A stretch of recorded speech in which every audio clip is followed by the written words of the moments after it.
ঢাকা শহরে উত্তর সিটি কর্পোরেশনে আমরা দেখেছি গরু কোরবানি হয়েছে প্রায় 3,59,667টি, ছাগল কোরবানি হয়েছে প্রায় 1 লাখের মতো, ভেড়া 4,000, মহিষ 1700-এর উপরে।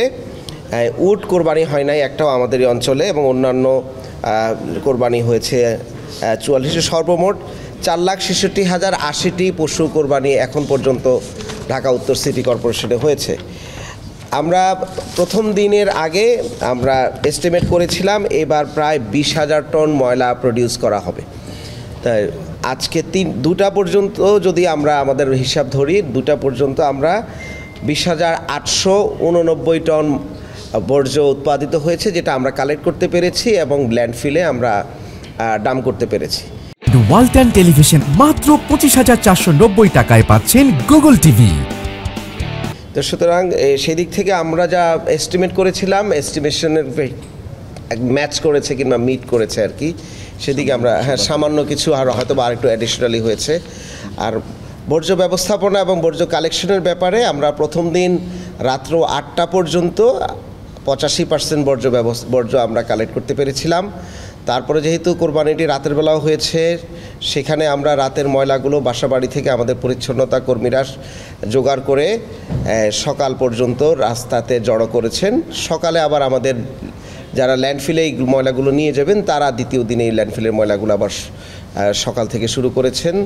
তারপরে আবার গতকাল রাতে সন্ধ্যায় কিছু কোরবানি হয়েছে, সেগুলো আবার আজকে সকালবেলা নিয়েছে, এবং আজকে 2টা পর্যন্ত আমরা যেখানেই ময়লাগুলো পাচ্ছি সেগুলো আমরা কালেক্ট করে নিয়ে যাচ্ছি। তো সেদিক থেকে আমরা বলতে পারি যে আমাদের যে টার্গেট ছিল প্রায় 20,000 টন, সেটা আমরা হয়তো বা ফিল আপ করতে পেরেছি, কিন্তু এখনও তো ময়লা জেনারেট হচ্ছে। এটা হচ্ছে একটা বড় বিষয়, কারণ আজকে বিকালেও কিছু কোরবানি হবে অনেক জায়গায়। তো সেগুলো কোরবানি হলে আমরা সেগুলো কালেকশন করব। তো সুতরাং অফিসিয়ালি আমরা ভেবেছিলাম আজকে ময়লা কোরবানির বর্জ্য অপসারণের আমরা সমাপ্তি ঘোষণা করব, কিন্তু সেটা আমরা কন্টিনিউ করব আমরা সমাপ্তি ঘোষণা না করে।